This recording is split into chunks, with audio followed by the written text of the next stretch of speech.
Hello out there, and taking a quick look today at a new release from Civivi, and this is called the Asticus. And I have to say thank you to the people at Civivi for sending this knife to our pass-around group. It's one that I actually wasn't expecting to be receiving. I wasn't sure how I ended up on the list to get this one, but it showed up in the mail, and so yeah, here we are taking a look at this new model. And this one has a number of talking points, but I will say right off the bat, guys, that this is not really the knife for me, and a lot of the reason is just because of the size of it, and not really just the size of it, but how the size is used, which we'll get into in just a bit, just a little bit. All right, but let's get into some size comparisons and talk about some of the different variations that are available when it comes to this knife. One of the things that I noticed about this as I bring in the PM2 just for comparison is that Civivi usually they'll release their base model for a design, and then a few months later they'll release the Damascus version with carbon fiber and try to upgrade it a little bit. And in this case, it seems like everything came out all at once. As you can see here, we have a much longer knife overall than the PM2. Not really that much longer in blade shape, blade length. In cutting edge, we're looking at right around 3.5 inches of actual cutting edge because we have this choil, almost 9 inches of overall length. So they released them all at the same time. The G10 versions that come with D2, which are the base model, and then also this right here, which is carbon fiber and Damascus. As a lot of you probably know, I am not really a Damascus guy. But so while that doesn't really appeal to me as far as the look of it goes, there are some things about the knife and the Damascus itself that I actually do enjoy. Here's the 943. And I'm sorry, I really just don't have very many knives that are of the similar size right now. Actually, here's one that is a little bit on the larger side. An old ZT right there, and it's actually pretty comparable. Yeah, that one right there is the 0400 Ken Onion design. So, what else? Kershaw dividend, and then we will move on. All right, so again, compared to a lot of the stuff that I carry, almost all the stuff that I carry, it is significantly larger. One last thing that will be sort of relevant when it comes to the shape and the length of the handle. You can see the overall length versus this Case and Southern Grind knife is pretty comparable. It's a little bit longer, but in the handle, it's really not that different. But the way that the handle is shaped and the design of it really makes it a little more complicated for me to get the best kind of purchase with the Civivi. Like I said, the design overall isn't for me, but there are some things about this that I really do like. The aesthetics of the blade, I think, are great. It's not my style. It's not something that you'll see me carrying because, it's not something that looks like it should be used. I know there are plenty of people who use Damascus knives, but I don't know, it just seems more artsy than it does functional to me. But I know that realistically that's not the case, and this thing will cut. One thing that I do really like about it, and you can just see it looking at it, is the grind. The hollow grind on this, like sometimes with knives, when you look at a grind, you can't tell necessarily if it's a hollow grind or a flat just because, it's not really that drastic, I guess, of a grind. But this one is really obvious, and just the Damascus on that grind, for some reason, it just pops in a way that I think if it were a flat grind, it wouldn't. It's just a very attractive job in that regard. So yeah, and I mean, all things being equal, it does look pretty cool. There are some Damascus, like Kershaws, let's say, that I'm not the biggest fan of, just the way that looks, but visually, like the polish on this is very cool. Again, D2 on the main version, the base model, and that base model comes in around $55. I think this one is like $75, $77, something like that. So a few dollars extra, but if you're really into that flare, I think it's executed pretty well here. And yeah, it does look good. When we're talking about the rest of the knife, though, I mean, it's a Civivi. And at this point, it's almost just, I don't know, it just feels like repetition when I talk about their knives. They execute them well. They execute their knives well almost every time. The action is drop shutty and really smooth and nice and snappy just about every time. This one, it's not perfectly centered, which is odd. It's unusual. You know, then that's probably just this example of this model. I would in no way expect that to happen all the way through the run of the knives, you know.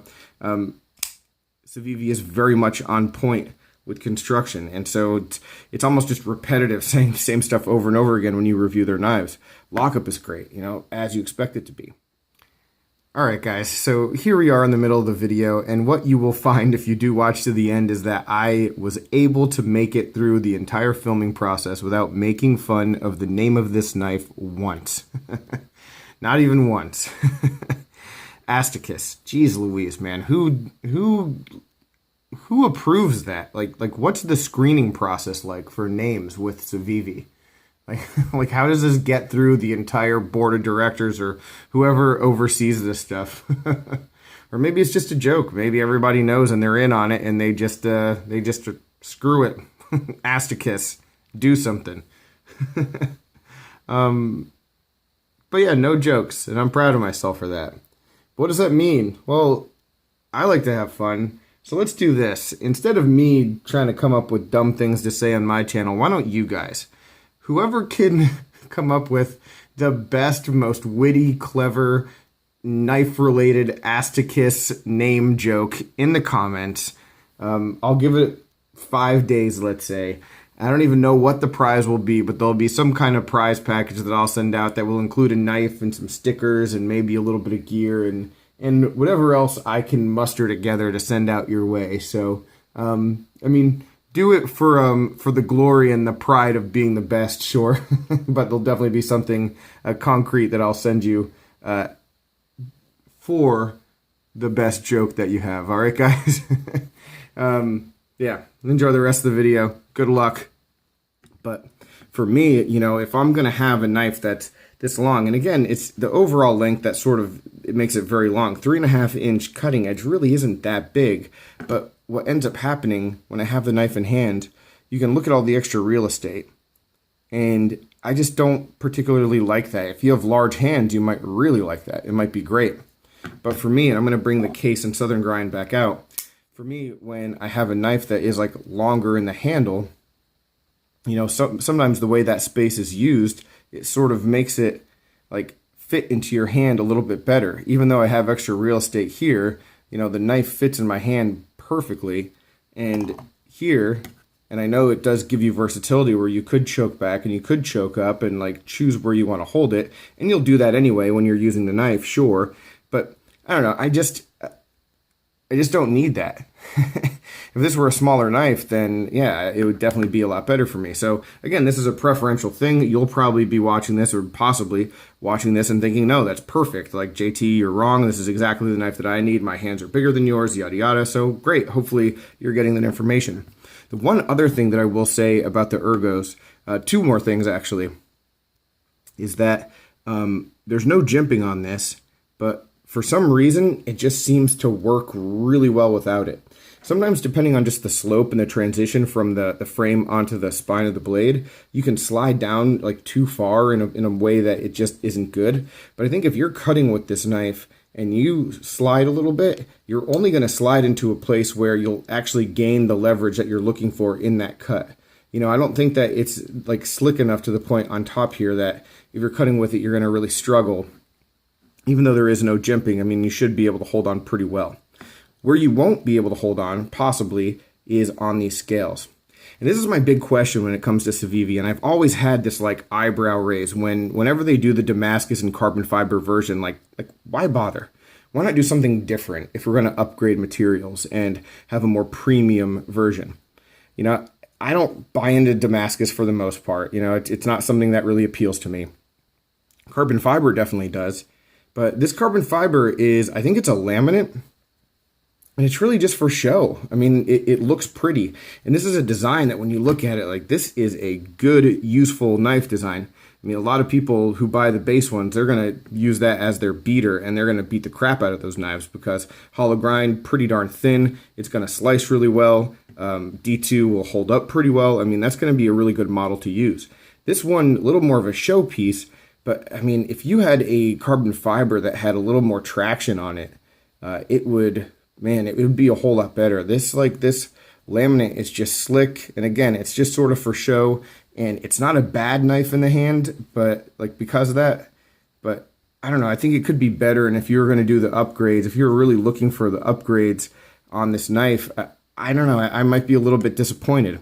If this were me and I had to pick one version to buy, seeing that like the base model in that D2 and the G10, which looks to be a little bit more textured than this carbon fiber, that's definitely the way that I would go if you like the model. This still looks really good. The hollow grind looks good. Saved 20 something bucks. So yeah, overall, I'm not really knocking the model as a whole. Obviously, like I said, it's not going to be the one for me just because of size and a lot of preference stuff. But I also do think that it is pretty relevant to sort of keep in mind what you want the knife for and how heavy you might be using it, because that really could help you decide between getting like the $55 version that might be better to actually use versus this one that seems to be more show show oriented, even though it'll cut great, I'm sure, but a little more like showy oriented and not built on, you know, functionality. All right, guys, so that's my take on it. Obviously, there's a whole lot more information about this knife out there, so any questions I can help you with, comments, complaints, suggestions, let me know down below. Also, this knife is headed to Ray at the EDCC next. I'm also going to be sending him a mini Griptilian for him to check out. For the first time he's ever handled one of those, so definitely follow him and subscribe, and I will talk with you guys soon. Take care. Have a good one.